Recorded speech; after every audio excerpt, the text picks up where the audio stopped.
Hello, അസ്സലാമു അലൈക്കും. ഇന്ന് വന്നിട്ട് ഒരു ഡയറ്റ് ഫ്രണ്ട്ലി ഫുഡാണ്. അപ്പോൾ ഓട്സ് വെച്ചിട്ടുള്ള ഒരു ദോശയാണ് കേട്ടോ. ഓട്സ് വെച്ചിട്ട് 2, 3 ഐറ്റം ദോശ ചെയ്യുന്നത് ഞാൻ എൻ്റെ ഡയറ്റ് ഡേയ്സിൽ ഉള്ള വീഡിയോസിൽ ആഡ് ചെയ്തിട്ടുണ്ട്. അപ്പോൾ ഇത് വന്നിട്ട് അതിലൊരു ടൈപ്പാണ്. ഒന്ന് പോയി കണ്ടോ കേട്ടോ. ഓട്സ് ദോശ റെഡിയാക്കാൻ വേണ്ടിയിട്ട് ഒരു മിക്സിൻ്റെ ബ്ലെൻഡർ എടുത്തിട്ടുണ്ട്. അതിലോട്ട് കുറച്ച് നേരം ഒന്ന് സോക്ക് ചെയ്ത് വെച്ച ഓട്സ് ആണ് ഇതിൻ്റെ ഈ വെള്ളം അത് ഇട്ട് കൊടുത്തിട്ടുണ്ട്. ഇനി നെക്സ്റ്റ് വേണ്ടത് ചെറുപയറാണ്. ഞാൻ നേരത്തെ പറഞ്ഞില്ല ഓവനായിട്ട് സോക്ക് ചെയ്യാൻ വെച്ചിട്ടുണ്ടായിരുന്നു. ആ ചെറുപയർ നല്ലപോലെ വാഷ് ചെയ്തെടുത്താൽ അതുകൂടി ഇട്ട് കൊടുക്കുന്നുണ്ട് കേട്ടോ. ഇതിനൊന്നും പ്രത്യേകിച്ച് മെഷർമെന്റ്സും കാര്യങ്ങളൊന്നുമില്ല. രണ്ടും ഒരേ റേഷ്യോയിൽ എടുത്താൽ മതി. നിങ്ങൾക്ക് ഇഷ്ടത്തിനനുസരിച്ച് നിങ്ങൾ എത്ര കഴിക്കുന്നുണ്ടെങ്കിൽ അതിനനുസരിച്ച് എടുക്കും. ഇനി അതിലോട്ട് എൻ്റെ കയ്യിലുള്ള സവാള ഭയങ്കര കുഞ്ഞിതായിരുന്നു. അത് ഒരെണ്ണം ഇട്ട് കൊടുക്കണം. നിങ്ങൾ ഒരു ഹാഫ് വലുതാണെങ്കിൽ ഒരു ഹാഫ് ഒക്കെ ഇട്ട് കൊടുത്താൽ മതി കേട്ടോ.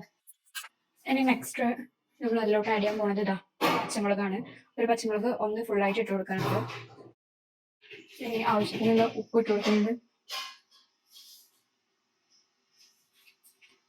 ഇനി വളരെ കുറച്ച് ക്വാണ്ടിറ്റി മാത്രം വെള്ളം ഒഴിച്ച് കൊടുക്കാനുണ്ട്. ഇത് ഫുള്ളായിട്ട് ഒഴിച്ചിട്ടില്ല. ഇത് നല്ലപോലെ അരച്ചെടുക്കാം. ബാറ്റർ ഇവിടെ റെഡി ആയിട്ടുണ്ട്. ഈ ഒരു കൺസിസ്റ്റൻസിയിലാണ് നമുക്ക് വേണ്ടത്. അതുകൊണ്ട് തന്നെ കിച്ചൺ അത്യാവശ്യം നല്ല കൺജസ്റ്റഡ് ആണ്. കിച്ചൺ അത്ര നീറ്റ് ഒന്നുമില്ല, കാരണം ഓരോന്നും ഓരോ ഗ്യാസിലായിക്കൊണ്ടിരിക്കുകയാണ്. അപ്പോൾ അതൊക്കെ ഒന്ന് ക്ഷമിക്കാം. അപ്പോൾ ഒരു ദോശ പെർഫെക്റ്റ് ആയിട്ട് കിട്ടിയിട്ടുണ്ട്. ഞാൻ കാണിച്ചു തന്നില്ല അല്ലെങ്കിൽ കേട്ടോ, അടിപൊളിയായിട്ട് കിട്ടിയിട്ടുണ്ട്. നല്ല പ്രോട്ടീൻ ദോശയുണ്ട് ഇത്. അപ്പോൾ ജിമ്മ് പോണവർക്കൊക്കെ കഴിക്കാൻ പറ്റിയ ഒരു റെസിപ്പിയാണ്.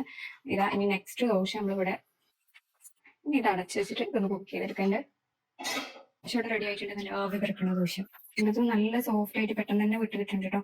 ഇനി ഇത് ഒരു പ്ലേറ്റിലേക്ക് മാറ്റിയിട്ട് ഒരു ദോശക്കും കൂടി ബാറ്റർ ഉണ്ട്. അപ്പോൾ അതും കൂടി ഞാൻ റെഡിയാക്കി എടുക്കുന്നുണ്ട്.